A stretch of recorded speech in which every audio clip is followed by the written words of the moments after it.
PSC tips and ട്രിക്സിലേക്ക് ഏവർക്കും സ്വാഗതം. വരുന്ന LDC 2024, LGS 2024 എക്സാംസിന് വേണ്ടി പ്രിപ്പയർ ചെയ്യുന്നവർക്ക് വേണ്ടിയിട്ടുള്ള സിലബസ് പ്രകാരമുള്ള ഫ്രീ ക്ലാസ്സുകൾ നമ്മുടെ ചാനലിലൂടെ സ്റ്റാർട്ട് ചെയ്തിട്ടുണ്ട്. ഒരു ദിവസം 6 ക്ലാസ്സുകൾ വെച്ചാണ് നമ്മൾ നൽകുന്നത്. അപ്പോൾ ആ സമയം ഞാനൊന്ന് പറയാം. കാലത്ത് 6 മണിക്കൊരു ക്ലാസ്, അപ്പോൾ അത് SCRT NCRT ബേസ് ചെയ്തിട്ടുള്ള ക്ലാസ് ആയിരിക്കും. 9 മണിക്കൊരു ക്ലാസ്, അതും SCRT NCRT. 12 മണിക്കൊരു ക്ലാസ്, അതും SCRT NCRT അല്ലെങ്കിൽ ടോപ്പിക് വൈസ്. ഇങ്ങനെ GK പോർഷൻസ് ആണ് നമ്മൾ 6 to 12 എന്ന് പറയുന്നത് 3 ക്ലാസ്സുകൾ. ദെൻ അത് കഴിഞ്ഞ് 3 മണിക്ക് ഇംഗ്ലീഷ്, മാത്സ്, മലയാളം, ഇത് 3ഉം കൂടിയാണ് നമ്മൾ എടുക്കുന്നത്. അത് ഒരാഴ്ചയിൽ 3ഉം കൂടെ കവർ ആകുന്ന രീതിയിൽ അങ്ങനെയാണ് എടുക്കുന്നത്. 2 ദിവസം ഇംഗ്ലീഷ്, 2 ദിവസം മാത്സ്, 2 ദിവസം മലയാളം. ദെൻ രാത്രി 8 മണിക്ക് നമ്മൾ മുൻവർഷ ചോദ്യങ്ങളുടെ ഡിസ്കഷനാണ്. മുൻവർഷ ചോദ്യങ്ങൾ എന്ന് പറയുമ്പോൾ നമ്മൾ കാലത്ത് പഠിക്കുന്ന GK പോർഷൻസ് ഉണ്ടല്ലോ, ആ ഭാഗത്ത് നിന്നും നമ്മൾ പഠിപ്പിച്ച SCRT ആണെങ്കിൽ SCRT, NCRT ആണെങ്കിൽ NCRT, ആ പാഠഭാഗങ്ങളിൽ നിന്നും PSC മുൻപ് പരീക്ഷയ്ക്ക് ചോദിച്ചിട്ടുള്ള, പ്രത്യേകിച്ച് 2021 മുതൽ 2024 വരെ നടന്ന ലേറ്റസ്റ്റ് ആയിട്ടുള്ള പരീക്ഷകളിൽ ചോദിച്ചിട്ടുള്ള മുൻവർഷ ചോദ്യങ്ങൾ നമ്മൾ ഡിസ്കസ് ചെയ്യുന്നു ലൈവായിട്ട്. ദെൻ രാത്രി 10:30 എക്സ്പെക്റ്റഡ് കറണ്ട് അഫയേഴ്സിൻ്റെ ക്ലാസ്സാണ്. അതിൻ്റെ കൂട്ടത്തിൽ തന്നെ നമ്മൾ കലാകായികം, സാഹിത്യം, സംസ്കാരം എന്ന് പറയുന്ന ഭാഗം ചെറിയ കോഡ്സും കണക്ഷൻസ് ഒക്കെ യൂസ് ചെയ്തിട്ട് പഠിക്കുന്നുണ്ട്. അപ്പോൾ ഇങ്ങനെയാണ് 6 ക്ലാസ്സുകൾ ഒരു ദിവസം വരുന്നത്. അപ്പോൾ മാക്സിമം എല്ലാ ക്ലാസ്സുകളും കൊണ്ട് പ്രയോജനപ്പെടുത്തുക, നോട്ട്സ് തയ്യാറാക്കിയിട്ട് പഠിക്കുക. നമ്മുടെ പിന്നെ ക്ലാസ്സുകളൊക്കെ ഇഷ്ടമാവുന്നുണ്ടായിരിക്കും. അപ്പോൾ ഇഷ്ടമാവുന്നുണ്ടെങ്കിൽ ഒന്ന് ലൈക്ക് ചെയ്യുക. പിന്നെ എന്തെങ്കിലും സജഷൻസ് ഉണ്ടെങ്കിൽ താഴെ കമൻറ്റായിട്ട് അറിയിക്കുക. മാക്സിമം ഫ്രണ്ട്സിനൊക്കെ ഒന്ന് വീഡിയോസ് ഷെയർ ചെയ്ത് കൊടുക്കുകയും കൂടെ ചെയ്യുക. അപ്പോൾ നിങ്ങളുടെ ഷെയറും ലൈക്കും കമൻറ്റും എല്ലാ സപ്പോർട്ടും കാരണമാണ് നമുക്കിപ്പോൾ 5 ലക്ഷം സബ്സ്ക്രൈബേഴ്സായിട്ട് ചാനൽ മാറിയിരിക്കുന്നത്. അപ്പോൾ തുടർന്നും ആ ഒരു സപ്പോർട്ടും സ്നേഹവും ഞാൻ പ്രതീക്ഷിക്കുന്നു. ഓക്കെ, അപ്പോൾ ഇന്നത്തെ ക്ലാസ്സിലോട്ട് കടക്കാം. ഇന്നത്തെ ക്ലാസ് നമ്മൾ എക്കണോമിക്സ് ആണ്. അപ്പോൾ എക്കണോമിക്സിൽ ഇന്ന് നമ്മളെ പഠിക്കുന്ന SCRT ചാപ്റ്റർ എന്ന് പറയുന്നത് മാനവ വിഭവശേഷി വികസനം ഇന്ത്യയിൽ എന്ന് പറയുന്ന 10th സ്റ്റാൻഡേർഡിലെ ചാപ്റ്ററാണ്. അപ്പോൾ നമുക്ക് ക്ലാസ് സ്റ്റാർട്ട് ചെയ്യാം. ഓക്കെ, അപ്പോൾ നോക്കുക, മാനവ വിഭവശേഷി വികസനം ഇന്ത്യയിൽ എന്നുള്ളതാണ് ചാപ്റ്ററിൻ്റെ പേര്. അപ്പോൾ ആദ്യം തന്നെ നമുക്ക് കുറച്ച് ചിത്രങ്ങൾ കൊടുത്തിട്ടുണ്ട്. നോക്കുക, സ്കൂളിലെ കുട്ടികളെ പഠിപ്പിക്കുന്നത്, ട്രാഫിക് പോലീസ്, ഡോക്ടർമാർ, അതുപോലെ കൃഷി, അല്ലേ, എന്താണ് ഫാക്ടറി, അപ്പോൾ അങ്ങനെയുള്ള കാര്യങ്ങളൊക്കെയാണ് ഇവിടെ കൊടുത്തിട്ടുള്ളത്. അപ്പോൾ നോക്കുക, ഇവിടെ ചെയ്യുന്ന ആളുകൾ, ഓരോ ആളുകളും ചെയ്യുന്ന തൊഴിൽ, അല്ലേ, അതിലൂടെ എന്തെല്ലാം സാധനങ്ങളും സേവനങ്ങളുമാണ് ഉൽപ്പാദിപ്പിക്കുന്നത് എന്നൊരു ക്വസ്റ്റ്യൻ അവിടെ കൊടുത്തിട്ടുണ്ട്. ഓക്കെ, നമ്മൾ കഴിഞ്ഞ ചാപ്റ്ററിൽ പഠിച്ചതാണല്ലോ. നമുക്കറിയാം, ഇപ്പോൾ ടാക്സി ഡ്രൈവർ ആണെങ്കിൽ യാത്രാ സൗകര്യം ഒരുക്കുന്നു, കർഷകനാണെങ്കിലോ കാർഷിക വിളകൾ ഉൽപ്പാദിപ്പിക്കുന്നു, ഇപ്പോൾ അധ്യാപകരാണെങ്കിലോ കുട്ടികൾക്ക് വിദ്യാഭ്യാസം നേടിക്കൊടുക്കുന്നു, അല്ലേ, ഡോക്ടർമാരാണെങ്കിലോ ജനങ്ങളുടെ ആരോഗ്യ സംരക്ഷണം, അല്ലേ. അപ്പം അങ്ങനെയുള്ള എന്താണ് സേവനങ്ങളാണ് ഇവരെല്ലാം എന്ത് ചെയ്യുന്നത്, ഒരുക്കുന്നത് എന്ന് നമുക്ക് പറയാൻ പറ്റും. അപ്പോൾ മേൽപ്പറഞ്ഞ സാധനങ്ങളും സേവനങ്ങളും ഉൽപ്പാദിപ്പിക്കുന്നതിൽ മനുഷ്യാധ്വാനം എന്ന് പറയുന്നത് പ്രധാനപ്പെട്ട ഒരു ഘടകം തന്നെയാണ്, അല്ലേ. എന്ത് സാധനമായിക്കോട്ടെ സേവനമായിക്കോട്ടെ ഉൽപ്പാദിപ്പിക്കുന്നതിൽ മനുഷ്യാധ്വാനം എന്ന് പറയുന്നത് എന്താണ്, ഒരു പ്രധാനപ്പെട്ട ഘടകം തന്നെയാണ്. അതുകൊണ്ട് ഏതൊരു രാജ്യത്തിൻ്റെ പുരോഗതിക്കും മനുഷ്യവിഭവം എന്ന് പറയുന്നത് അനിവാര്യമാണ്. ഓക്കെ, ഏതൊരു രാജ്യത്തിൻ്റെയും പുരോഗതിക്ക് എന്ത് വേണം, മനുഷ്യവിഭവം എന്ന് പറയുന്നത് അനിവാര്യമാണ്. മാനവ വിഭവശേഷി വികസനത്തെക്കുറിച്ചും ഇന്ത്യയിലെ അതിൻ്റെ അവസ്ഥയെക്കുറിച്ചുമാണ് നമ്മളിതിൽ പഠിക്കുന്നത്. ഓക്കെ, അപ്പോൾ നോക്കാം, ആദ്യം തന്നെ എന്താണ് മാനവ വിഭവം എന്നുള്ളതാണ് നമ്മൾ പറയാനായിട്ട് പോകുന്നത്. ഓക്കെ, നോക്കുക, ജനജീവിതം മെച്ചപ്പെടുത്തുന്നതിനും രാജ്യപുരോഗതി കൈവരിക്കുന്നതിനും ധാരാളം സാധനങ്ങളും സേവനങ്ങളും ആവശ്യമാണ്. ഇവ ഉൽപ്പാദിപ്പിക്കുന്നതിന് നിരവധി ആളുകളുടെ അധ്വാനശേഷി ഉപയോഗപ്പെടുത്തണം. ഉൽപാദന രംഗത്ത് ഉപയോഗപ്പെടുത്താൻ കഴിയുന്ന അധ്വാനശേഷിയുള്ള ജനങ്ങളെയാണ് മാനവ വിഭവം എന്ന് പറയുന്നത്. ഓക്കെ, ഉൽപാദന രംഗത്ത് ഉപയോഗപ്പെടുത്തുവാൻ കഴിയുന്ന അധ്വാനശേഷിയുള്ള ജനങ്ങളാണ് മാനവ വിഭവം എന്ന് പറയുന്നത്. ഓക്കെ, മാനവ വിഭവശേഷി പരമാവധി വികസിപ്പിച്ചാൽ മാത്രമേ ഉൽപാദന വർധനവും രാജ്യപുരോഗതിയും സാധ്യമാവുകയുള്ളൂ, അല്ലെ. മാനവ വിഭവശേഷി പരമാവധി വികസിപ്പിച്ചാൽ മാത്രമേ എന്തുണ്ടാവുള്ളൂ, ഉൽപാദന വർധനവും രാജ്യപുരോഗതിയും സാധ്യമാവുകയുള്ളൂ. എങ്ങനെയാണ് മാനവ വിഭവശേഷി വികസിപ്പിക്കുക?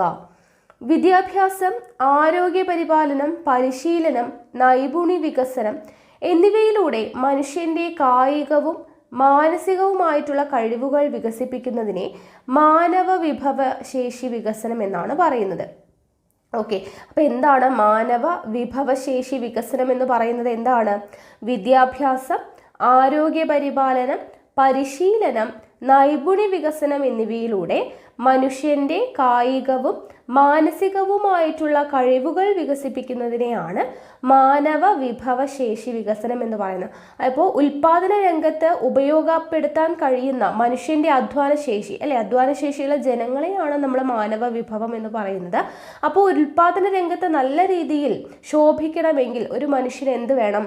വിദ്യാഭ്യാസം വേണം, ആരോഗ്യം വേണം, അല്ലെ, ഏത് തൊഴിൽ മേഖലയാണോ അതിലേക്കുള്ള പരിശീലനം വേണം, അല്ലെ, നൈപുണ്യം വേണം.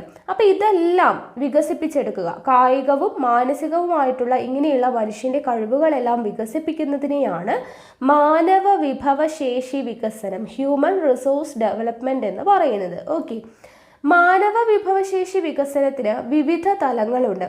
അപ്പോൾ മാനവ വിഭവശേഷി വികസനത്തിൻ്റെ ഡെഫിനിഷൻ പഠിച്ചു വെക്കണം കേട്ടോ. വിദ്യാഭ്യാസം, ആരോഗ്യ പരിപാലനം, പരിശീലനം, നൈപുണ്യ വികസനം എന്നിവയിലൂടെ മനുഷ്യന്റെ കായികവും മാനസികവുമായിട്ടുള്ള കഴിവുകൾ വികസിപ്പിക്കുന്നതിനെയാണ് മാനവ വിഭവശേഷി വികസനം എന്ന് പറയുന്നത്. ഓക്കെ, അപ്പോൾ മാനവ വിഭവശേഷി വികസനത്തിന് വിവിധ തലങ്ങളുണ്ട്. എന്തൊക്കെയാണ്? വ്യക്തികൾ സ്വപരിശ്രമത്തിലൂടെ സ്വന്തം കഴിവുകൾ വികസിപ്പിക്കാൻ ശ്രമിക്കുന്നു. വ്യക്തികൾ സ്വപരിശ്രമത്തിലൂടെ, സ്വന്തം പരിശ്രമത്തിലൂടെ എന്ത് ചെയ്യുന്നു? സ്വന്തം കഴിവുകൾ വികസിപ്പിക്കാൻ ശ്രമിക്കുന്നു. പിന്നെയോ കുടുംബം വ്യക്തിയുടെ കഴിവുകൾ വികസിപ്പിക്കുന്നതിനായിട്ടുള്ള സാഹചര്യങ്ങൾ ഒരുക്കുന്നു. ഒരാൾ സ്വയം തൻ്റെ പരിശ്രമത്തിലൂടെ സ്വന്തം കഴിവുകൾ വികസിപ്പിക്കാറുണ്ട്. ചിലരെന്താണ്? കുടുംബം ഒരു വ്യക്തിയുടെ കഴിവുകൾ വികസിപ്പിക്കുന്നതിനാവശ്യമായിട്ടുള്ള സാഹചര്യങ്ങൾ ഒരുക്കാറുണ്ട്. വിവിധ സ്ഥാപനങ്ങളും ഏജൻസികളും പഠനം, പരിശീലനം എന്നിവയ്ക്ക് ആവശ്യമായിട്ടുള്ള സൗകര്യങ്ങൾ ഒരുക്കുന്നു, അല്ലേ? വിവിധ സ്ഥാപനങ്ങളും ഏജൻസികളും പഠനം, പരിശീലനം എന്നിവയ്ക്ക് ആവശ്യമായിട്ടുള്ള സൗകര്യങ്ങൾ ഒരുക്കുന്നു. രാഷ്ട്രം എന്ത് ചെയ്യുന്നു? ജനങ്ങളുടെ കഴിവുകൾ വികസിപ്പിക്കുന്നതിനായിട്ടുള്ള സൗകര്യങ്ങൾ ഒരുക്കുന്നു. ഇങ്ങനെ മാനവ വിഭവശേഷി വികസനം എന്ന് പറയുന്നത് വിവിധ തലങ്ങളിലായിട്ടാണ് നടക്കുന്നത്. ഒരു വ്യക്തികൾ സ്വപരിശ്രമത്തിലൂടെ സ്വന്തം കഴിവുകൾ വികസിപ്പിക്കുന്നു. കുടുംബമാണെങ്കിൽ വ്യക്തിയുടെ കഴിവുകൾ വികസിപ്പിക്കുന്നതിനാവശ്യമായിട്ടുള്ള സാഹചര്യങ്ങൾ ഒരുക്കുന്നു. വിവിധ സ്ഥാപനങ്ങളും ഏജൻസികളും പഠനം, പരിശീലനം എന്നിവയ്ക്ക് ആവശ്യമായിട്ടുള്ള സൗകര്യങ്ങൾ ഒരുക്കുന്നു. രാഷ്ട്രം ജനങ്ങളുടെ കഴിവുകൾ വികസിപ്പിക്കുന്നതിനാവശ്യമായിട്ടുള്ള സൗകര്യങ്ങൾ ഒരുക്കുന്നു. ഓക്കെ, മാനവ വിഭവത്തിൻ്റെ സവിശേഷതകൾ എന്തൊക്കെയാണ്? മാനവ വിഭവത്തിൻ്റെ സവിശേഷതകളാണ് പറയുന്നത്. മാനവ വിഭവത്തെ പഠനവിധേയമാക്കുമ്പോൾ എന്തെല്ലാം സവിശേഷതകളാണ് പരിഗണിക്കേണ്ടത്? മാനവ വിഭവത്തിന് ഗണപരവും, അതായത് ക്വാണ്ടിറ്റേറ്റീവ്, ഗുണപരവും ക്വാളിറ്റേറ്റീവ് സവിശേഷതകളുമുണ്ട്. ഓക്കെ, ഗണപരമായിട്ടുള്ളതും ഗുണപരമായിട്ടുള്ളതും, അതായത് ക്വാണ്ടിറ്റേറ്റീവ് ആയിട്ടുള്ളതും ക്വാളിറ്റേറ്റീവ് ആയിട്ടുള്ള സവിശേഷതകളും ഉണ്ട് എന്നാണ് പറയുന്നത്. ഓക്കെ, അപ്പോൾ അതിൽ ആദ്യം ഗണപരമായ സവിശേഷതകൾ, ഗുണപരമായ സവിശേഷതകൾ എന്നിങ്ങനെ രണ്ടായിട്ട് തിരിച്ചിട്ടുണ്ട്. ഓക്കെ, ക്വാണ്ടിറ്റേറ്റീവ് എന്നും ക്വാളിറ്റേറ്റീവ് എന്നും രണ്ടായിട്ട് തിരിച്ചിട്ടുണ്ട്. ഇതിൽ ക്വാണ്ടിറ്റേറ്റീവ് ഗണപരമായ സവിശേഷതകളിൽ തന്നെ വീണ്ടും മൂന്നായിട്ട് അവിടെ ഡിവൈഡ് വരുന്നുണ്ട്. നാലായിട്ട് വരുന്നുണ്ട്. എന്തൊക്കെയാണ്? ജനസംഖ്യാ വലുപ്പം, ജനസംഖ്യാ വളർച്ച, ജനസംഖ്യാ ഘടന, ജനസാന്ദ്രത. ഓക്കെ, ഗണപരമായ സവിശേഷതകൾ അല്ലെങ്കിൽ ക്വാണ്ടിറ്റേറ്റീവ് എന്ന് പറയുമ്പോഴത്തേനും ജനസംഖ്യയുടെ വലുപ്പം, ജനസംഖ്യാ വളർച്ച, ജനസംഖ്യാ ഘടന, ജനസാന്ദ്രത ഇതെല്ലാം വരുന്നതാണ് ഗണപരമായ സവിശേഷതകൾ അല്ലെങ്കിൽ ക്വാണ്ടിറ്റേറ്റീവ് ക്വാളിറ്റീസ് എന്ന് പറയുന്നത്.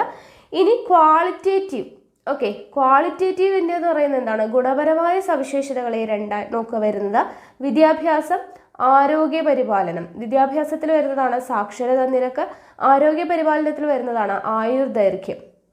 ഓക്കെ, ഇവിടെ അതുപോലെ ജനസംഖ്യാ വളർച്ച എന്ന് പറയുമ്പോൾ ജനനനിരക്ക്, മരണനിരക്ക്, ജനസംഖ്യയുടെ ഘടന എന്ന് പറയുമ്പോൾ പ്രായഘടന, സ്ത്രീ പുരുഷാനുപാതം, തൊഴിൽ പങ്കാളിത്ത നിരക്ക്, ആശ്രയത്വ നിരക്ക്. ഇങ്ങനെയാണ് മാനവ വിഭവത്തിൻ്റെ ഡിവിഷൻ വരുന്നത്. ഓക്കെ, അപ്പോൾ മുകളിൽ നൽകിയിട്ടുള്ള ചാർട്ടിൽ നിന്ന് ജനസംഖ്യയുടെ ഗണപരവും ഗുണപരമായിട്ടുള്ള സവിശേഷതകൾ എന്തൊക്കെയാണ് എന്നുള്ളത് നമ്മൾ കണ്ടു, അല്ലേ? അപ്പോൾ അതിൽ ഓരോന്നായിട്ട് നമുക്ക് പഠിക്കാനായിട്ട് പോവുകയാണ്. ആദ്യം ജനസംഖ്യാ വലുപ്പം, സൈസ് ഓഫ് പോപ്പുലേഷൻ. എന്താണിത്? ഗണപരമായ സവിശേഷതയാണ്. മാനവ വിഭവത്തിൻ്റെ ഗണപരമായ ക്വാണ്ടിറ്റേറ്റീവ് ആയിട്ടുള്ള സവിശേഷതയാണ് ജനസംഖ്യാ വലുപ്പം, സൈസ് ഓഫ് പോപ്പുലേഷൻ എന്ന് പറയുന്നത്. നോക്കുക, ഒരു നിശ്ചിത സമയത്ത് ഒരു രാജ്യത്ത് താമസിക്കുന്ന ജനങ്ങളുടെ ആകെ എണ്ണത്തെയാണ് ആ രാജ്യത്തെ ജനസംഖ്യാ വലുപ്പം എന്ന് പറയുന്നത്. ഓക്കെ, ഒരു നിശ്ചിത സമയത്ത് ഒരു രാജ്യത്ത് താമസിക്കുന്ന ജനങ്ങളുടെ ആകെ എണ്ണത്തെയാണ് എന്തെന്ന് പറയുന്നത്, ആ രാജ്യത്തിൻ്റെ ജനസംഖ്യ വലുപ്പം എന്ന് പറയുന്നത്. ജനസംഖ്യ, അതിൻ്റെ എണ്ണത്തിൽ വരുന്ന മാറ്റം, ഘടനാപരമായ സവിശേഷതകൾ തുടങ്ങിയവ വിശകലനം ചെയ്യുന്ന സാമൂഹ്യശാസ്ത്ര ശാഖയാണ് ജനസംഖ്യാശാസ്ത്രം. ഓക്കെ, ഡെമോഗ്രഫി എന്ന് പറയുന്നത് എന്താണ്?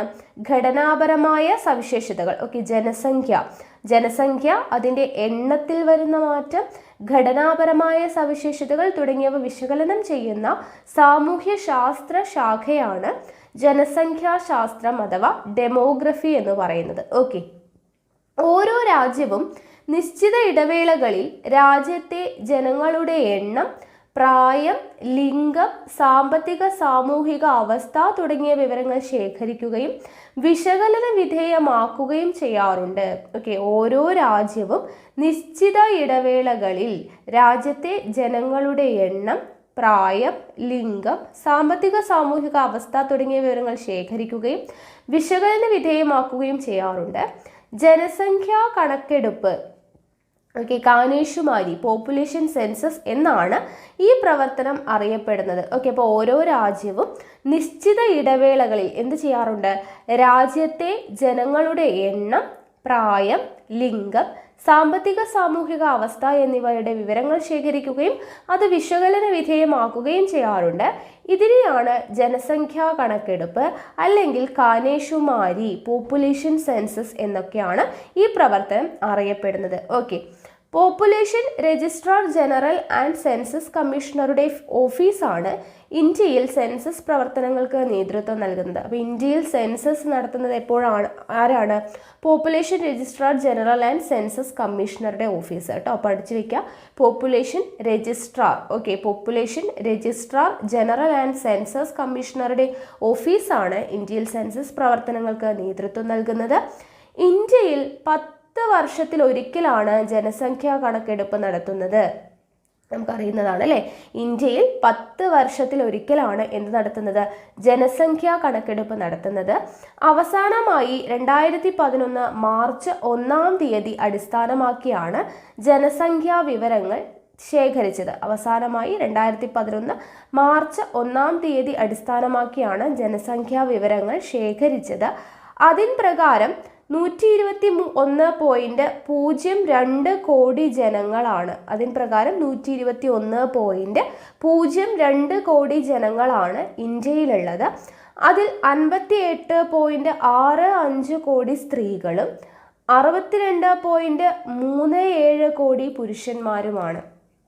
ഓക്കെ, അപ്പോൾ ഇന്ത്യയിൽ 10 വർഷത്തിൽ ഒരിക്കലാണ് ജനസംഖ്യാ കണക്കെടുപ്പ് നടക്കുന്നത്. അവസാനമായി 2011 മാർച്ച് 1-ാം തീയതി അടിസ്ഥാനമാക്കിയാണ് ജനസംഖ്യാ വിവരങ്ങൾ ശേഖരിച്ചത്. അതിൻ പ്രകാരം 121.02 കോടി ജനങ്ങളാണ് ഇന്ത്യയിലുള്ളത്.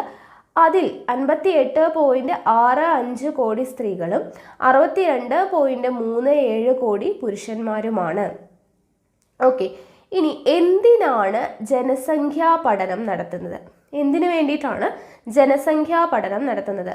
ജനസംഖ്യാ പഠനം നടത്തുന്നത് കൊണ്ട് ജനങ്ങളുടെ വിവിധ ആവശ്യങ്ങളുടെ അളവ് നിശ്ചയിക്കുവാനും പ്രവർത്തന പരിപാടികൾ ആസൂത്രണം ചെയ്യുവാനും സർക്കാരിന് സാധിക്കുന്നു. ഓക്കെ, ജനസംഖ്യാ പഠനം നടത്തുന്നതിലൂടെ എന്ത് സാധിക്കുന്നു?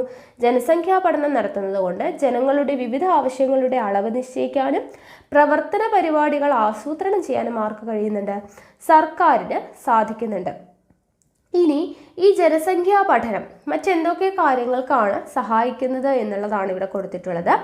രാജ്യത്തെ മാനവ വിഭവശേഷിയുടെ ലഭ്യത അറിയുക, ജനങ്ങൾക്ക് ആവശ്യമായിട്ടുള്ള അടിസ്ഥാന സൗകര്യങ്ങൾ എത്രയെന്നറിയുക, ആവശ്യമായ സാധനങ്ങളുടെയും സേവനങ്ങളുടെയും അളവ് തിട്ടപ്പെടുത്തുക, സാമ്പത്തിക സാമൂഹിക വികസന നയങ്ങൾ രൂപീകരിക്കുക. ഓക്കെ, രാജ്യത്തെ മാനവ വിഭവശേഷിയുടെ ലഭ്യത അറിയുക, ജനങ്ങൾക്ക് ആവശ്യമായ അടിസ്ഥാന സൗകര്യങ്ങൾ എത്രയെന്നറിയുക, ആവശ്യമായ സാധനങ്ങളുടെയും സേവനങ്ങളുടെയും അളവ് തിട്ടപ്പെടുത്തുക, സാമ്പത്തിക സാമൂഹിക വികസന നയങ്ങൾ രൂപീകരിക്കുക. ഓക്കെ, ഇതൊക്കെയാണ് ജനസംഖ്യാ പഠനത്തിൻ്റെ മറ്റ് ലക്ഷ്യങ്ങൾ അല്ലെങ്കിൽ അതിലൂടെ സാധിക്കുന്നത് എന്ന് പറയുന്നത്. ഇനി ഐക്യരാഷ്ട്രസഭയുടെ 2014 റിപ്പോർട്ട് പ്രകാരം ലോക ജനസംഖ്യ 724.4 കോടിയാണ്. ഐക്യരാഷ്ട്രസഭയുടെ 2014 റിപ്പോർട്ട് പ്രകാരം ജനസംഖ്യ എത്രയാണ്? ലോക ജനസംഖ്യ 724.4 വരുന്നത്. 4 കോടി, 724.4 കോടിയാണ്. ലോക ജനസംഖ്യയിൽ 6ൽ ഒരാൾ ഇന്ത്യക്കാരനാണ്. ലോക ജനസംഖ്യ എടുത്തു കഴിഞ്ഞാൽ അതിൽ 6ൽ ഒരാൾ എന്താണ്? ഇന്ത്യക്കാരനാണ്. ലോക ജനസംഖ്യയിൽ 6ൽ ഒരാൾ എന്താണ്? ഇന്ത്യക്കാരനാണ്. ലോക ജനസംഖ്യയുടെ 17.5% ഇന്ത്യയിലാണ്. ലോക ജനസംഖ്യയുടെ 17.5% ഇന്ത്യയിലാണ്. 19.4% ജനസംഖ്യയുള്ള ചൈന ഒന്നാം സ്ഥാനത്ത് ആരാണ്? ചൈനയാണ്. 19.4% ജനസംഖ്യയുള്ള ചൈന ഒന്നാം സ്ഥാനത്തും ഇന്ത്യ 2ാം സ്ഥാനത്തുമാണ്. അപ്പോൾ ലോക ജനസംഖ്യയുടെ അടിസ്ഥാനത്തിൽ ചൈനയാണ് ഒന്നാം സ്ഥാനം, 19.4%. 2ാം സ്ഥാനം ഇന്ത്യയാണ്, 17.5%. ലോകരാജ്യങ്ങളുടെ സ്ഥല വിസ്തൃതിയുമായി താരതമ്യം ചെയ്തു കഴിഞ്ഞാൽ 2.4% മാത്രമുള്ള ഇന്ത്യ 7ാം സ്ഥാനത്താണ്. ലോകരാജ്യങ്ങളുടെ സ്ഥല വിസ്തൃതിയുമായിട്ട് വലിപ്പത്തിന്റെ അടിസ്ഥാനത്തിൽ നോക്കുകയാണെങ്കിൽ ഇന്ത്യ എത്രാം സ്ഥാനമാണ്? 7ാം സ്ഥാനത്താണ് നിൽക്കുന്നത്. മാനവ വിഭവശേഷി ലഭ്യമാക്കുന്നതിൽ ഇന്ത്യക്കും ചൈനയ്ക്കും പ്രധാന പങ്ക് വഹിക്കാനാകും. മാനവ വിഭവശേഷി വികസിപ്പിക്കുന്നതിൽ മികച്ച നേട്ടം കൈവരിച്ച രാജ്യങ്ങൾക്ക് ഉയർന്ന സാമ്പത്തിക വികസനം നേടാൻ കഴിഞ്ഞുവെന്ന് USA, ജപ്പാൻ, ചൈന തുടങ്ങിയ രാജ്യങ്ങളുടെ അനുഭവങ്ങൾ തെളിയിക്കുന്നു.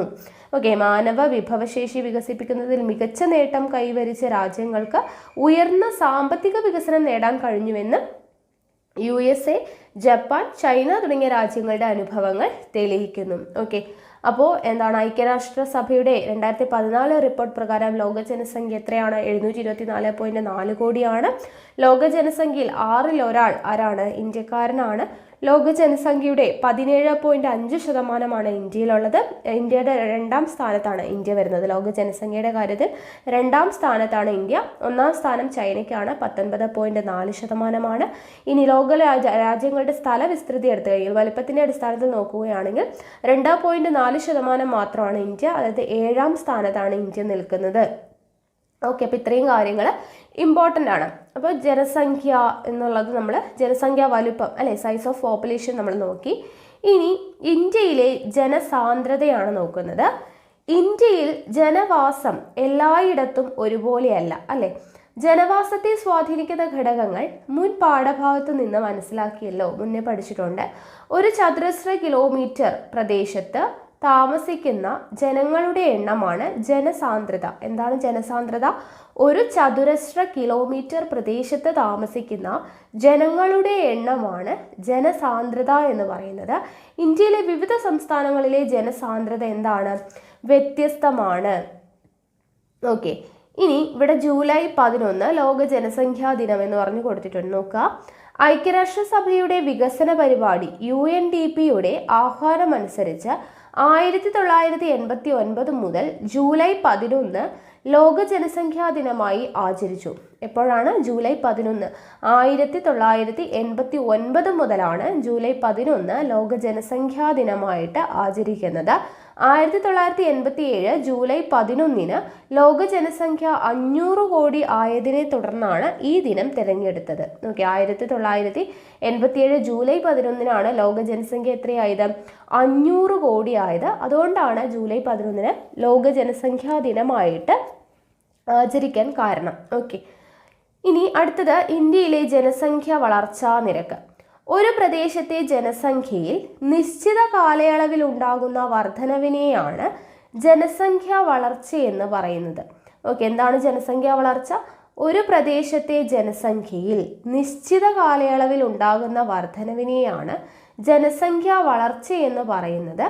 ശതമാനക്കണക്കിലാണ് ജനസംഖ്യാ വളർച്ച സൂചിപ്പിക്കുന്നത്. ഒരു പ്രദേശത്തെ ജനസംഖ്യയിൽ നിശ്ചിത കാലയളവ് കൊണ്ട് എത്രത്തോളം ജനസംഖ്യ വളർച്ച ഉണ്ടായി, ഇതാണ് അല്ലെങ്കിൽ ജനസംഖ്യയിൽ എത്രത്തോളം വർധനവുണ്ടായി എന്നുള്ളതിനെയാണ് ജനസംഖ്യ വളർച്ച എന്ന് പറയുന്നത്. ജനസംഖ്യ വളർച്ച എങ്ങനെയാണ് സൂചിപ്പിക്കുന്നത്? ശതമാന കണക്കിലാണ് സൂചിപ്പിക്കുന്നത്. ഓക്കെ, ശതമാന കണക്കിലാണ് സൂചിപ്പിക്കുന്നത്. ജനസംഖ്യ മുൻവർഷത്തെ അപേക്ഷിച്ച് എത്ര ശതമാനം വർദ്ധിച്ചു എന്നതാണ് ജനസംഖ്യ വളർച്ചാ നിരക്ക്. ഓക്കെ, കഴിഞ്ഞ വർഷം എത്രയായിരുന്നു, അത് കഴിഞ്ഞ് ഇപ്പോഴത്തെ വർഷം എത്രയുണ്ട്, അതിന് എത്രത്തോളം വർദ്ധിച്ചു ജനസംഖ്യ, അതാണ് എന്താ ജനസംഖ്യ വളർച്ച എന്ന് പറയുന്നത്. അപ്പോൾ ഇവിടെ വർഷം കൊടുത്തിട്ടുണ്ട്. 1951 മുതൽ 2011 വരെയുള്ള ജനസംഖ്യ ഇവിടെ കോടിയിൽ കൊടുത്തിട്ടുണ്ട്. ദശാബ്ദ വളർച്ചാ നിരക്ക് എന്ന് പറഞ്ഞു കൊടുത്തിട്ടുണ്ട്. അപ്പോൾ ഇവിടെ ഓരോ വർഷവും പോകുന്തോറും കോടിയിൽ നോക്കൂ എത്രയാണ്, കൂടി കൂടി കൂടി കൂടി വരികയാണ് അല്ലേ. നമുക്ക് നോക്കുമ്പോൾ ലാസ്റ്റ് നോക്കുമ്പോഴേക്കും 121.02 കോടിയായിട്ട് അവിടെ നിൽക്കുന്നുണ്ട് 2011. അപ്പോൾ അവിടെ കൂടി കൂടി വരികയാണ് എന്നുള്ളത് നമുക്ക് ഇത് മനസ്സിലാക്കാനായിട്ട് പറ്റും അല്ലേ. അപ്പോൾ ഇന്ത്യയിലെ ജനസംഖ്യാ വളർച്ചാ നിരക്ക് 1971 ശേഷം കുറയുന്നതായിട്ട് കാണാം. ഓക്കെ, ഇന്ത്യയിലെ കാര്യമാണ് പറയുന്നത്. ഇന്ത്യയിലെ കാര്യം ഓക്കെ എന്താണ് പറയുന്നത്? 1971 ശേഷം ഇവിടെ നോക്കുക, 1971 ശേഷം കുറയുന്നതായിട്ട് കാണാമെന്നാണ് പറയുന്നത്. ഓക്കെ, ഇവിടെ നോക്കുക, ഇവിടെ ദശാബ്ദ വളർച്ചാ നിരക്ക് ശതമാനത്തിൽ എന്ന് പറഞ്ഞു കൊടുത്തിട്ടുണ്ട്. അപ്പോൾ ആ ശതമാനത്തിൽ കൊടുത്ത കാര്യങ്ങൾ 1971 ശേഷം നോക്കുക. 1971 24.80 ആയിരുന്നു. ദെൻ അവിടെ നിന്നും ഇങ്ങോട്ട് നോക്കുക, 24.66, 23.87, 21.54, 17.64. അപ്പം അങ്ങോട്ട് കുറഞ്ഞിട്ടാണ് വരുന്നത് അല്ലേ. ദശാബ്ദ വളർച്ചാ നിരക്ക്, ജനസംഖ്യ കോടിയിൽ നോക്കുമ്പോൾ ഇവിടെ കൂടി വരുന്നുണ്ട്. ദശാബ്ദ വളർച്ചാ നിരക്ക് എന്ന് പറയുന്നത് എന്താണ്? ഓരോ വർഷം കഴിയുന്തോറും എത്രത്തോളം വളർന്നു വന്നു എന്നുള്ളതാണ്. അത് വളർച്ചാ നിരക്ക് എന്താണ്? ഇവിടെ കുറഞ്ഞു വരികയാണ് ചെയ്യുന്നത് 71 ശേഷം അല്ലേ.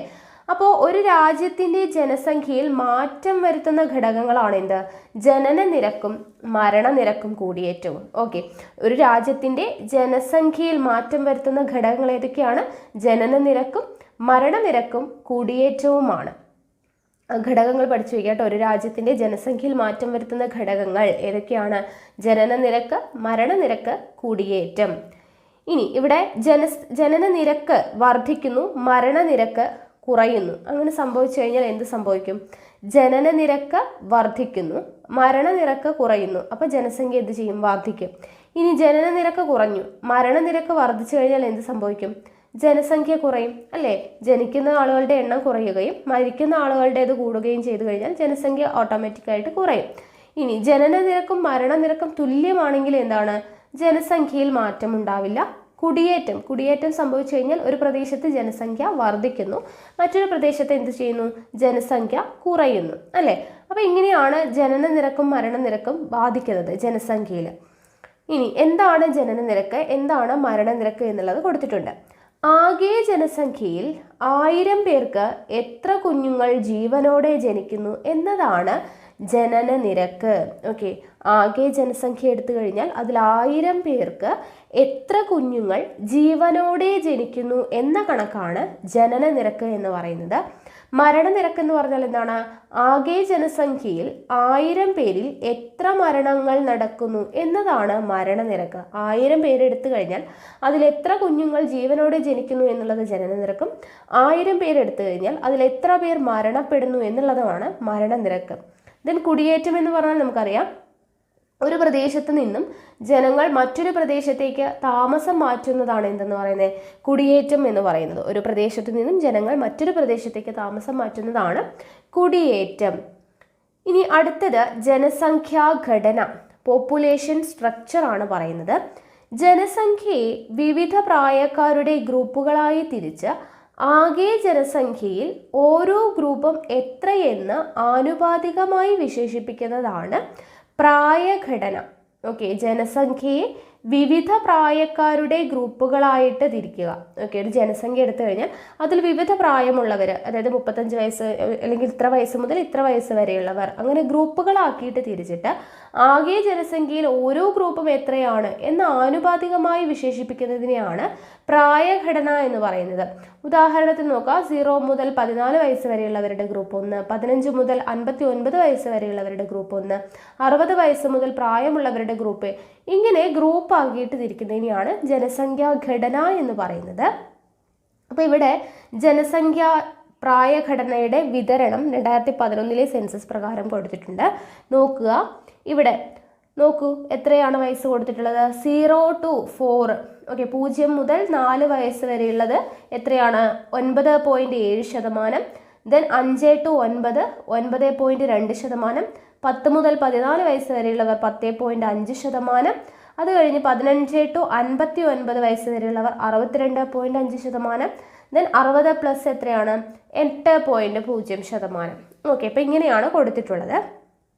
15 വയസ്സിനും 59 വയസ്സിനും ഇടയിൽ പ്രായമുള്ളവരിൽ തൊഴിലുള്ളവരും തൊഴിൽ നിഷേധകരുമായിട്ടുള്ള എണ്ണവും ആകെ ജനസംഖ്യയും തമ്മിലുള്ള അനുപാതമാണ് തൊഴിൽ പങ്കാളിത്ത നിരക്ക്. ഓക്കെ, അപ്പം എന്താണ് ലേബർ ഫോഴ്സ് പാർട്ടിസിപ്പേഷൻ റേറ്റ് എന്ന് പറയുന്നത്? തൊഴിൽ പങ്കാളിത്ത നിരക്ക് എന്ന് പറയുന്നത് എന്താണ്?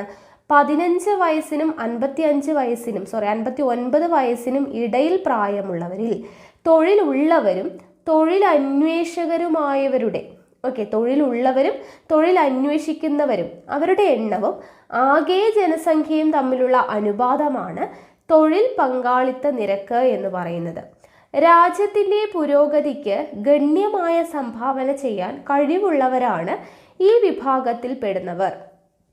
ഓക്കെ, രാജ്യത്തിൻ്റെ പുരോഗതിക്ക് ഗണ്യമായ സംഭാവന ചെയ്യാൻ കഴിവുള്ളവരാണ് ഈ വിഭാഗത്തിൽ പെടുന്നവർ. 0 മുതൽ 14 വയസ്സ് വരെയുള്ളവരും 60 വയസ്സ് മുതലുള്ളവരും ആശ്രയത്വ വിഭാഗത്തിലാണ് പെടുന്നത്. അല്ലെ, കുഞ്ഞുങ്ങളായാലും പ്രായമേറിയവരായാലും ആരെങ്കിലും ആശ്രയിച്ച് വേണം ജീവിക്കാനായിട്ട്. അപ്പോൾ അവർ ആശ്രയത്വ വിഭാഗത്തിലാണ് പെടുന്നത്. ആകെ ജനസംഖ്യയിൽ ഇവരുടെ അനുപാത നിരക്ക്, അനുപാതത്തെയാണ് ആശ്രയത്വ നിരക്ക് എന്ന് പറയുന്നത്. അപ്പോൾ 15 വയസ്സിനും 59 വയസ്സിനും ഇടയിൽ പ്രായമുള്ളവരിൽ തൊഴിലുള്ളവരും തൊഴിലന്വേഷകരുമായിട്ടുള്ള എണ്ണവും ആകെ ജനസംഖ്യയും തമ്മിലുള്ള അനുപാതമാണ് തൊഴിൽ പങ്കാളിത്ത നിരക്ക്. ആകെ ജനസംഖ്യയിൽ 0 മുതൽ 14 വയസ്സ് വരെയുള്ളവരും 60 വയസ്സ് മുതലുള്ളവരുമാണ് ആശ്രയത്വ വിഭാഗത്തിൽ പെടുന്നത്. അപ്പോൾ ഈ ജനസംഖ്യയിൽ ഇവരുടെ അനുപാതത്തെയാണ് ആശ്രയത്വ നിരക്ക് എന്ന് പറയുന്നത്. ഈ വിഭാഗം അധ്വാനശേഷിയുള്ള വിഭാഗത്തെ ആശ്രയിച്ചു കഴിയുന്നവരാണ്. ആശ്രയത്വ നിരക്ക് വർദ്ധിക്കുന്നത് ആളോഹരി വരുമാനം കുറയുന്നതിന് ഇടയാക്കുന്നു. അല്ലെ, അവർ മറ്റുള്ളവരെ ആശ്രയിച്ചാണ് കഴിയുന്നത്, സ്വന്തമായിട്ട് വരുമാനമൊന്നും വരുന്നില്ല. അപ്പോൾ അവിടെ ആളോഹരി വരുമാനം കുറയുന്നതിന് ഇടയാക്കുന്നു. 15 വയസ്സിനും 59 വയസ്സിനും ഇടയിൽ പ്രായമുള്ളവരിൽ കുറേ പേർ തൊഴിലില്ലാത്തവരായിട്ടുണ്ട്. ഇത് മാനവ വിഭവശേഷി ശരിയായ രീതിയിൽ വിനിയോഗിക്കേണ്ടതിൻ്റെ ആവശ്യകതയിലേക്കാണ് വിരൽ ചൂണ്ടുന്നത്. ഒരു രാജ്യത്തിൻ്റെ മാനവ വിഭവശേഷി നിർണ്ണയിക്കുന്നതിന് ആ രാജ്യത്തെ സ്ത്രീ പുരുഷ അനുപാതം വിശകലനം ചെയ്യേണ്ടതുണ്ട്. ഒരു രാജ്യത്തെ മാനവ വിഭവശേഷി നിർണ്ണയിക്കുന്നതിൽ എന്ത് വേണം? സ്ത്രീ പുരുഷ അനുപാതം വിശകലനം ചെയ്യേണ്ടതുണ്ട്. 1000 പുരുഷന്മാർക്ക് എത്ര സ്ത്രീകൾ എന്നതാണ് സ്ത്രീ പുരുഷാനുപാതം. സ്ത്രീ പുരുഷാനുപാതം എന്ന് പറയുന്നത് എന്താണ്? 1000 പുരുഷന്മാർക്ക് എത്ര സ്ത്രീകൾ എന്നുള്ളതാണ് സ്ത്രീ പുരുഷാനുപാതം. 2011 സെൻസസ് അനുസരിച്ച് ഇന്ത്യയിലെ സ്ത്രീ പുരുഷാനുപാതം 940 ആണ്. ഓക്കെ, ജനസംഖ്യയുമായി ബന്ധപ്പെട്ട ഗണപരമായ സവിശേഷതകളാണല്ലോ ഇതുവരെ ചർച്ച ചെയ്തത്. അപ്പോൾ ഇനി മനുഷ്യവിഭവത്തിൻ്റെ ഗുണം മെച്ചപ്പെടുത്തുന്ന ചില സവിശേഷതകളുണ്ട്. മനുഷ്യവിഭവത്തിൻ്റെ ഗുണം മെച്ചപ്പെടുത്തുന്ന സവിശേഷതകൾ എന്തൊക്കെയാണ് നോക്കുക. മാനവ വിഭവത്തിൻ്റെ ഗുണപരമായ സവിശേഷതകൾ. ഇത്രയും നേരം നമ്മൾ പഠിച്ചത് എന്താണ്? ഗണപരമായ സവിശേഷതകൾ, അതായത് ക്വാണ്ടിറ്റേറ്റീവ് ആണ് പഠിച്ചത്. ഇനി ഗുണപരമായ, അതായത് ക്വാളിറ്റേറ്റീവ് ആയിട്ടുള്ള സവിശേഷതകളാണ് പഠിക്കുന്നത്. എന്തൊക്കെയാണ്? അധ്വാനശേഷിയുള്ള ജനങ്ങളാണ് ഒരു രാജ്യത്തിൻ്റെ കരുത്ത്. അധ്വാനശേഷിയെ മെച്ചപ്പെടുത്തുന്ന ഗുണപരമായ ഘടകങ്ങളാണ്: 1. വിദ്യാഭ്യാസം, ആരോഗ്യ പരിപാലനം, പരിശീലനങ്ങൾ, സാമൂഹിക മൂലധനം. വിദ്യാഭ്യാസം, ആരോഗ്യ പരിപാലനം, പരിശീലനങ്ങൾ, സാമൂഹിക മൂലധനം ഇതൊക്കെയാണ് മാനവ വിഭവത്തിൻ്റെ ഗുണപരമായ സവിശേഷതകൾ എന്ന് പറയുന്നത്. ഇനി മാനവ വിഭവശേഷി മെച്ചപ്പെടുത്തുന്നതുകൊണ്ട് എന്തെല്ലാം പ്രയോജനങ്ങളാണുള്ളത്? എന്തൊക്കെയാണ്? മെച്ചപ്പെട്ട മാനവ വിഭവം ഉണ്ടെങ്കിൽ എന്തെല്ലാം പ്രയോജനങ്ങളുണ്ട്? 1. സാമ്പത്തിക അന്തരം കുറയ്ക്കാം. 2. പ്രകൃതി വിഭവങ്ങൾ ഫലപ്രദമായി വിനിയോഗിക്കാം. മെച്ചപ്പെട്ട സാങ്കേതിക വിദ്യകളുടെ വികസനവും ഉപയോഗവും സാധ്യമാക്കാം. സാമൂഹിക ക്ഷേമം ഉറപ്പുവരുത്താം. സംരംഭകത്വം മെച്ചപ്പെടുത്താം. തൊഴിലാളികളുടെ ഉൽപാദനക്ഷമത വർദ്ധിപ്പിക്കാം. ഓക്കെ, മെച്ചപ്പെട്ട മാനവ വിഭവം എന്തെല്ലാം പ്രയോജനങ്ങളാണുള്ളത്? മെച്ചപ്പെട്ട മാനവ വിഭവത്തിലൂടെ സാമ്പത്തിക അന്തരം കുറയ്ക്കുക, വലിയവൻ ചെറിയവൻ, പണമുള്ളവൻ പണമില്ലാത്തവൻ, അങ്ങനെയുള്ള സാമ്പത്തിക അന്തരം കുറയ്ക്കുക, പ്രകൃതി വിഭവങ്ങൾ ഫലപ്രദമായിട്ട് വിനിയോഗിക്കുക, മെച്ചപ്പെട്ട സാങ്കേതിക വിദ്യകളുടെ വികസനവും ഉപയോഗവും സാധ്യമാക്കാം, സാമൂഹിക ക്ഷേമം ഉറപ്പുവരുത്താം, സംരംഭകത്വം മെച്ചപ്പെടുത്താം, തൊഴിലാളികളുടെ ഉൽപാദനക്ഷമത വർദ്ധിപ്പിക്കാം. ഗുണപരമായ ഘടകങ്ങൾ ഓരോന്നും മാനവവിഭവത്തെ എങ്ങനെ മെച്ചപ്പെടുത്തുന്നു എന്നുള്ളതാണ് ഇനി നോക്കുന്നത്. ആദ്യം വിദ്യാഭ്യാസവും മാനവ വിഭവശേഷി വികസനവും. ജനസംഖ്യ കൂടുതൽ ഉണ്ടായതുകൊണ്ട് മാത്രം രാജ്യത്ത് വികസനം ഉണ്ടാവുന്നില്ല, അല്ലെ? ശേഷിയും വൈദഗ്ധ്യവുമുള്ള ജനങ്ങൾ ഉണ്ടാവണം. ഉള്ള ജനങ്ങൾ എങ്ങനെയുള്ളവരായിരിക്കണം? ശേഷിയും വൈദഗ്ധ്യമുള്ളവരുമായിരിക്കണം. വൈദഗ്ധ്യമുള്ള ജനങ്ങളെ വാർത്തെടുക്കുന്നതിൽ വിദ്യാഭ്യാസത്തിന് പ്രധാന പങ്കുണ്ട്. വിദ്യാഭ്യാസം എങ്ങനെ രാജ്യത്തിന്റെ വികസനത്തെ സഹായിക്കുന്നു എന്നുള്ളതാണ് ഇവിടെ കൊടുത്തിട്ടുള്ളത്. നമ്മൾ ഇത് കഴിഞ്ഞ ചാപ്റ്ററിൽ പഠിച്ചു. വിദ്യാഭ്യാസം വന്നു കഴിഞ്ഞാൽ വ്യക്തികളുടെ കഴിവ് മെച്ചപ്പെടുന്നു, സാങ്കേതിക വിദ്യകൾ ഉപയോഗിക്കാനുള്ള അറിവ് ലഭിക്കുന്നു, മെച്ചപ്പെട്ട തൊഴിലും വരുമാനവും നേടാനാവുന്നു, ജീവിത നിലവാരം ഉയരുന്നു. അപ്പോൾ വിദ്യാഭ്യാസം മൂലം എന്തൊക്കെ മാറ്റങ്ങളാണ് ഉണ്ടാവുന്നത് എന്നുള്ളതാണ് പറയുന്നത്. വിദ്യാഭ്യാസം വന്നു കഴിഞ്ഞാൽ വ്യക്തികളുടെ കഴിവ് മെച്ചപ്പെടുന്നു, സാങ്കേതിക വിദ്യകൾ ഉപയോഗിക്കാനുള്ള അറിവ് ലഭിക്കുന്നു, മെച്ചപ്പെട്ട തൊഴിലും വരുമാനവും നേടാനാവുന്നു, ജീവിത നിലവാരം ഉയരുന്നു. ഇനി ഇവിടെ നോക്കൂ, മാനവ വിഭവശേഷി വികസന മന്ത്രാലയം MHRD നോക്കുക. ഇന്ത്യയിൽ മാനവ വിഭവശേഷി വികസനത്തിനായി ഒരു വകുപ്പ് പ്രവർത്തിക്കുന്നുണ്ട്. 1985 ഇന്ത്യ ഗവൺമെന്റ് ഈ വകുപ്പ് ആരംഭിച്ചത്. മാനവ വിഭവശേഷി വികസനത്തിനാവശ്യമായ പ്രവർത്തനങ്ങൾ ആസൂത്രണം ചെയ്യുകയും നടപ്പിലാക്കുകയും ചെയ്യുന്ന ഈ വകുപ്പ്, അതാണ് അതിൻ്റെ പ്രധാന ചുമതല. എന്താണ്? മാനവ വിഭവശേഷി വികസനത്തിന് ആവശ്യമായിട്ടുള്ള പ്രവർത്തനങ്ങൾ ആസൂത്രണം ചെയ്യുകയും നടപ്പിലാക്കുകയും ചെയ്യുന്നത് ആണ് ഇതിൻ്റെ ചുമതല എന്ന് പറയുന്നത്. ഏതാണ് വകുപ്പ്? മാനവ വിഭവശേഷി വികസന മന്ത്രാലയമാണ് ഇന്ത്യയിൽ മാനവ വിഭവശേഷി വികസനത്തിനായിട്ട് 1985 ഇന്ത്യ ഗവൺമെൻറ് കൊണ്ടുവന്നിട്ടുള്ള ഒരു വകുപ്പ് മാനവ വിഭവശേഷി വികസന മന്ത്രാലയം. എന്താണ് അതിൻ്റെ ഫംഗ്ഷൻ അല്ലെങ്കിൽ ചുമതല എന്ന് പറയുന്നത്? മാനവ വിഭവശേഷി വികസനത്തിന് ആവശ്യമായിട്ടുള്ള പ്രവർത്തനങ്ങൾ ആസൂത്രണം ചെയ്യുകയും നടപ്പിലാക്കുകയുമാണ് ഈ വകുപ്പിൻ്റെ പ്രധാന ചുമതല. ഇനി നമുക്ക് തിരിച്ച് വിദ്യാഭ്യാസത്തിലോട്ട് വരാം. ജനങ്ങൾക്ക് ആവശ്യമായ വിദ്യാഭ്യാസം നൽകാൻ വേണ്ട സൗകര്യങ്ങൾ ഒരുക്കുന്നതിനായിട്ട് ദേശീയ വരുമാനത്തിൻ്റെ 6% ചെലവഴിക്കണമെന്നാണ് വിദഗ്ധാഭിപ്രായം. ദേശീയ വരുമാനത്തിൻ്റെ 6% വിദ്യാഭ്യാസത്തിന് വേണ്ടിയിട്ട് മാറ്റിവെക്കണം എന്നുള്ളതാണ് വിദഗ്ധരുടെ അഭിപ്രായം. 2017-18 വർഷത്തിൽ 3.7% ഇന്ത്യ ഗവൺമെന്റ് വിദ്യാഭ്യാസത്തിന് വേണ്ടിയിട്ട് മാറ്റിവെച്ചത്. 2017-18 വർഷത്തിൽ 3.7% ഇന്ത്യ ഗവൺമെന്റ് വിദ്യാഭ്യാസത്തിന് വേണ്ടി ചെലവഴിച്ചത്. അതിനാൽ ഇന്ത്യയുടെ സാക്ഷരതാ നിരക്ക് ഉദ്ദേശിച്ച രീതിയിൽ ഉയർത്താൻ കഴിഞ്ഞിട്ടില്ല. ഇവിടെ നോക്കുക, നമുക്ക് തന്നിട്ടുണ്ട് ഇന്ത്യ സാക്ഷരതാ നിരക്ക് എന്ന് പറഞ്ഞിട്ട്. സ്ത്രീകൾ 65.46, പുരുഷന്മാർ 82.14, ആകെ എത്രയാണ്? 74.04 ആണ് 2011 സെൻസസ് പ്രകാരമുള്ളതാണ് കൊടുത്തിട്ടുള്ളത്. ജനസംഖ്യയിൽ 100 പേരിൽ എത്ര പേർക്ക് ആശയം മനസ്സിലാക്കി എഴുതാനും വായിക്കാനും അറിയുന്നു എന്നതാണ് സാക്ഷരതാ നിരക്ക്. അപ്പം എന്താണ് സാക്ഷരതാ നിരക്ക് എന്ന് പറയുന്നത്? വളരെ വലിയ വിദ്യാഭ്യാസം നേടുക എന്നുള്ളതല്ല.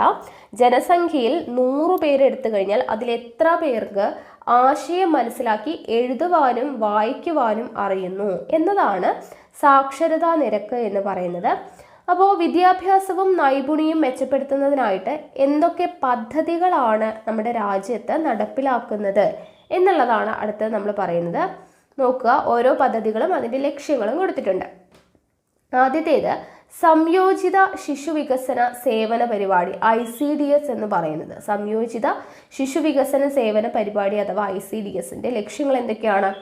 6 വയസ്സ് വരെയുള്ള ശിശുക്കളുടെ സമഗ്ര വികസനം, ഗർഭിണികളുടെയും മുലയൂട്ടുന്ന അമ്മമാരുടെയും ആരോഗ്യ പരിപാലനം. 6 വയസ്സ് മുതൽ ശിശുക്കളുടെ സമഗ്ര വികസനം, ഗർഭിണികളുടെയും മുലയൂട്ടുന്ന അമ്മമാരുടെയും ആരോഗ്യ പരിപാലനം. ഇതാണ് ICDSന്റെ ലക്ഷ്യങ്ങൾ. അടുത്തത് സമഗ്ര ശിക്ഷ അഭിയാൻ, SSA. SSA RMSA പദ്ധതികൾ സംയോജിപ്പിച്ചാണ് സമഗ്ര ശിക്ഷ അഭിയാന് രൂപം നൽകിയത്. ഓക്കെ, അപ്പോൾ സമഗ്ര ശിക്ഷ അഭിയാൻ അതിൻ്റെ ലക്ഷ്യങ്ങൾ എന്തൊക്കെയാണ്?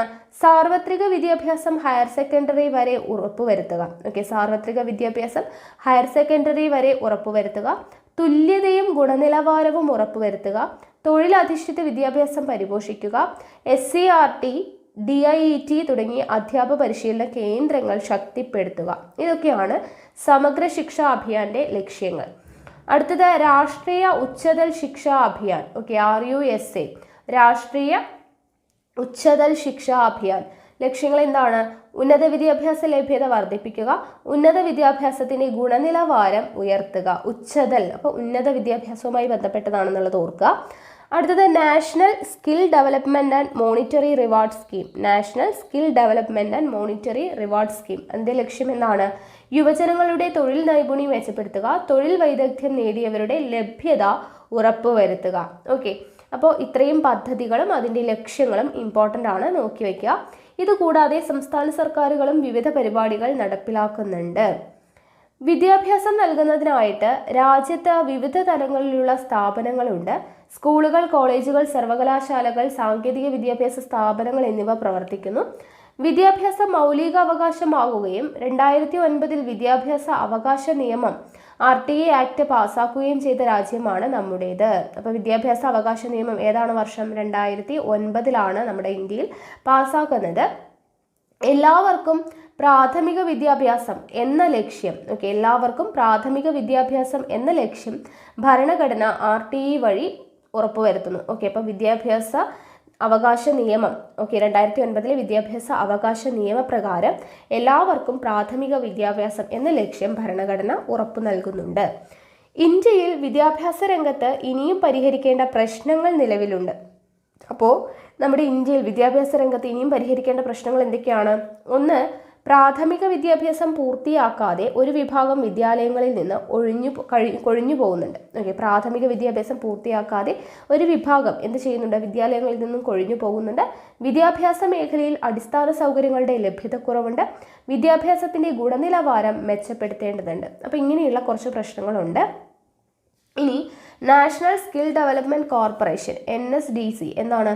തൊഴിൽ നൈപുണ്യം നേടിയ ജനങ്ങളുടെ കുറവ് പരിഹരിക്കുന്നതിനായിട്ട് നിർമ്മാണം, ടൂറിസം, ബാങ്കിംഗ്, എഞ്ചിനീയറിംഗ് തുടങ്ങിയ മേഖലകളിൽ NSDC വിദഗ്ധ പരിശീലനം നൽകി വരുന്നു. അപ്പോൾ എന്താണ്? തൊഴിൽ നൈപുണ്യം നേടിയ ജനങ്ങളുടെ കുറവ് പരിഹരിക്കുന്നതിനായിട്ട് നിർമ്മാണം, ടൂറിസം, ബാങ്കിംഗ്, എഞ്ചിനീയറിംഗ് തുടങ്ങിയ മേഖലകളിൽ വിദഗ്ധ പരിശീലനം നൽകുന്നത് ആരാണ്? നാഷണൽ സ്കിൽ ഡെവലപ്മെന്റ് കോർപ്പറേഷനാണ് എന്നുള്ള കാര്യം ഓർത്തിരിക്കുക. ഇനി മാനവ വിഭവശേഷി വികസനവും ആരോഗ്യ പരിപാലനവും. നമ്മൾ ക്വാളിറ്റേറ്റീവ് ആയിട്ടുള്ള സവിശേഷതകളാണ് പഠിച്ചുകൊണ്ടിരിക്കുന്നത്. അതിൽ ആദ്യം പഠിച്ചത് ഏതാണ്? വിദ്യാഭ്യാസമാണ്. അടുത്തത് ആരോഗ്യ പരിപാലനമാണ് പഠിക്കുന്നത്. അപ്പോൾ എന്താണ് ആരോഗ്യം എന്ന് പറയുന്നത്? ശാരീരികമായും മാനസികമായും സാമൂഹികവുമായ സുസ്ഥിരതയാണ് അല്ലെങ്കിൽ സുസ്ഥിതിയാണ് ആരോഗ്യമെന്ന് ലോകാരോഗ്യ സംഘടന നിർവചിക്കുന്നു. ഓക്കെ, ശാരീരികവും മാനസികമായും സാമൂഹികവുമായിട്ടുള്ള സുസ്ഥിതിയാണ് ആരോഗ്യമെന്നാണ് ലോകാരോഗ്യ സംഘടന നിർവചിക്കുന്നത്. ശാരീരിക അവസ്ഥയോടൊപ്പം മാനസിക സാമൂഹിക അവസ്ഥയ്ക്ക് കൂടി പ്രാധാന്യം നൽകുന്നു.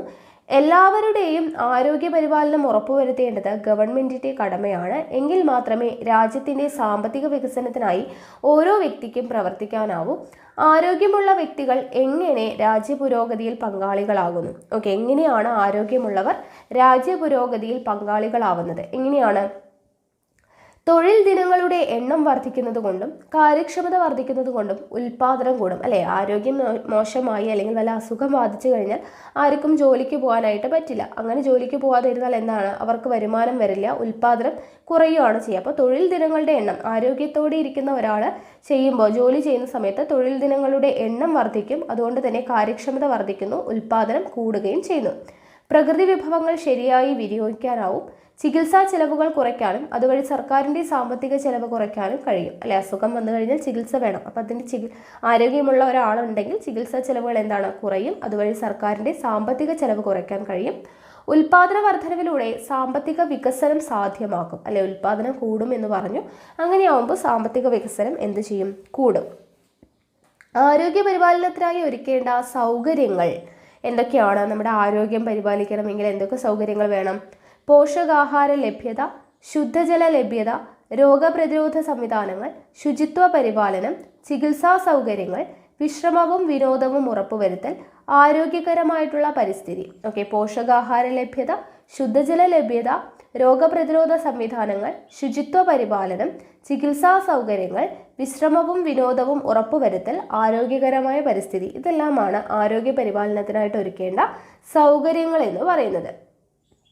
ഇനി ഈ പറയുന്ന സൗകര്യങ്ങളൊക്കെ ലഭിക്കുന്നതിന് വേണ്ടിയിട്ട് നിരവധി സ്ഥാപനങ്ങൾ പ്രവർത്തിക്കുന്നുണ്ട്. ചികിത്സാ രംഗത്ത് വിവിധ തലങ്ങളിലായിട്ട് പ്രവർത്തിക്കുന്ന സ്ഥാപനങ്ങളാണ് ഇവിടെ കൊടുത്തിട്ടുള്ളത്. മെഡിക്കൽ കോളേജുകൾ, ജില്ലാ ആശുപത്രികൾ, സാമൂഹിക ആരോഗ്യ കേന്ദ്രങ്ങൾ, പ്രാഥമിക ആരോഗ്യ കേന്ദ്രങ്ങൾ, ആരോഗ്യ ഉപകേന്ദ്രങ്ങൾ.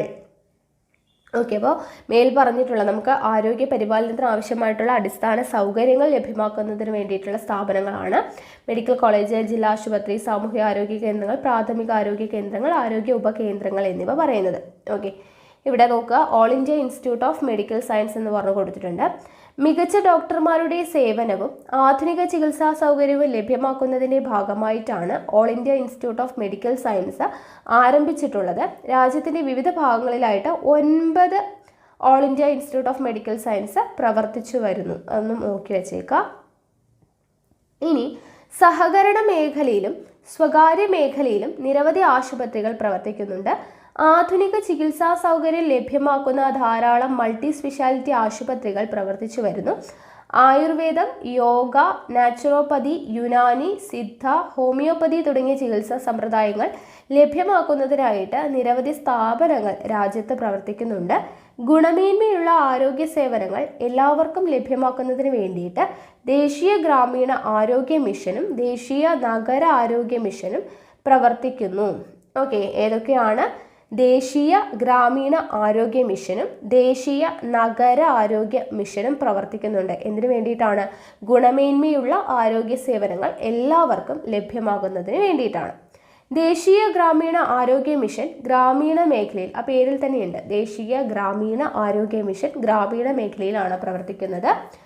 50,000-ൽ അധികം ജനസംഖ്യയുള്ള പട്ടണങ്ങളിലെ ചേരി നിവാസികൾക്കും മറ്റ് പാർശ്വവൽക്കരിക്കപ്പെട്ടവർക്കും മെച്ചപ്പെട്ട ആരോഗ്യ സേവനങ്ങൾ ദേശീയ നഗര ആരോഗ്യ മിഷൻ വഴി ലഭ്യമാക്കുന്നു. ഓക്കെ, അപ്പോൾ നോക്കുക, 5 ലക്ഷത്തിലധികം ജനസംഖ്യയുള്ള പട്ടണങ്ങളിലെ ചേരി നിവാസികൾക്കും മറ്റു പാർശ്വവൽക്കരിക്കപ്പെട്ടവർക്കും മെച്ചപ്പെട്ട ആരോഗ്യ സേവനങ്ങൾ ദേശീയ നഗര ആരോഗ്യ മിഷൻ വഴി ലഭ്യമാകുന്നുണ്ട്. ഇത്തരം പ്രവർത്തനങ്ങളുടെ ഫലമായി ഇന്ത്യയിലെ ആയുർദൈർഘ്യം മെച്ചപ്പെടുത്തുവാൻ കഴിഞ്ഞിട്ടുണ്ട്. നോക്കുക, ഇവിടെ ഒരു പട്ടിക തന്നിട്ടുണ്ട്. ഇന്ത്യ ആയുർദൈർഘ്യം എന്ന് പറഞ്ഞിട്ട് സ്ത്രീകൾ 67.7, പുരുഷന്മാർ 64.6, ആകെ എത്രയാണ്? 66.1, 2011 സെൻസസ് പ്രകാരം. അപ്പോൾ എന്താണ് ആയുർദൈർഘ്യം? ഓക്കെ, ഇങ്ങനെയുള്ള പ്രവർത്തനങ്ങളുടെയൊക്കെ ഫലമായിട്ട് ആയുർദൈർഘ്യം മെച്ചപ്പെടുത്താനായിട്ട് പറ്റിയെന്ന് പറഞ്ഞു. എന്താണ് ആയുർദൈർഘ്യം? ശരാശരി എത്ര വയസ്സ് വരെ ഒരു വ്യക്തി ജീവിച്ചിരിക്കുന്നു എന്നുള്ളതാണ് ആയുർദൈർഘ്യം എന്ന് പറയുന്നത്. ഓക്കെ, ശരാശരി എത്ര വയസ്സ് വരെ ഒരു വ്യക്തി ജീവിച്ചിരിക്കുന്നു എന്നതാണ് ആയുർദൈർഘ്യം എന്ന് പറയുന്നത്. രാജ്യത്തിൻ്റെ സാമ്പത്തിക വികസനത്തിന് വിവിധ വിഭവങ്ങൾ ശരിയായ രീതിയിൽ വിനിയോഗിക്കേണ്ടതുണ്ട്.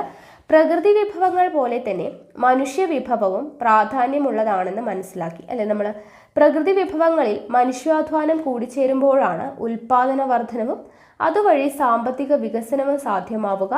അതുകൊണ്ട് മാനവ വിഭവശേഷി മെച്ചപ്പെടുത്തുന്നതിനും വിദ്യാഭ്യാസ ആരോഗ്യ രംഗങ്ങളിൽ ആസൂത്രിതമായിട്ടുള്ള ശ്രമങ്ങൾ അത്യാവശ്യമാണ്. അതിലൂടെ മാത്രമേ മാനവ വിഭവത്തിൻ്റെ ലഭ്യതയും ഗുണമേന്മയും ഉറപ്പുവരുത്താനും വികസനം കൈവരിക്കുവാനും സാധിക്കുകയുള്ളൂ. ഓക്കെ, അപ്പോൾ ഇത്രയുമാണ് നമ്മുടെ ഈ 10ാം ക്ലാസ്സിലെ 3ാമത്തെ ചാപ്റ്റർ എന്ന് പറയുന്നത്.